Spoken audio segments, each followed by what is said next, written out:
பல்வேறு வகையான கலைகள்,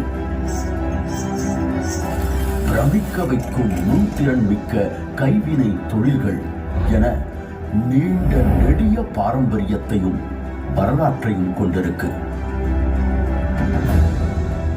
இந்த தமிழக நிலப்பரப்புல மனிதகுல வரலாற்றோட தொடக்கத்தை பத்தி தெரிஞ்சுக்கணும்னா ஆயிரக்கணக்கான ஏன் லட்சக்கணக்கான ஆண்டுகள் பின்னோக்கி செல்ல வேண்டியிருக்கு.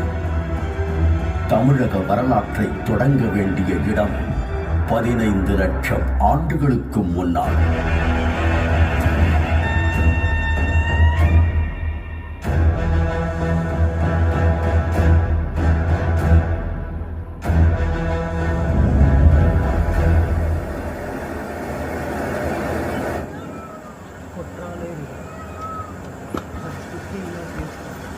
கோஸ்தலியார் வேலை அப்படின்ற குறிப்பிடுகிற அந்த ஆற்றுப்படுகைகளில் பல்வேறு இடங்கள்ல கற்கால மனிதர்கள் வாழ்ந்த தடயங்கள் கிடைத்திருக்கு.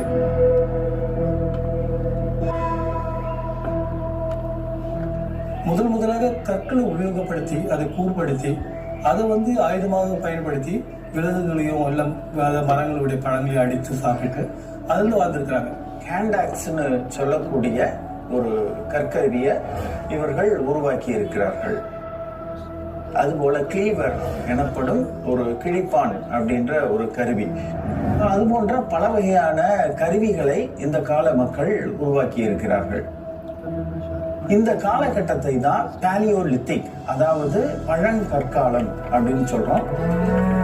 இவங்க இயற்கையாக காட்டில் கிடைக்கக்கூடிய அந்த விலங்குகளை வேட்டையாடி உணவுகளை சேகரித்து, தாவரம், பழங்கள், கொட்டைகள், இது மாதிரி அந்த இதை சேகரித்து வாழ்ந்து வந்திருக்காங்க. இயற்கையா இருக்கிற குகைகள், பாறை மறைவிடங்கள், அங்கதான் வாழ்ந்திருக்காங்க. இரண்டாவது, இவர்கள் இடம் விட்டு இடம் நகரக்கூடியவர்கள். அதாவது ஒரே இடத்துல இவங்களுக்கு வேண்டிய உணவு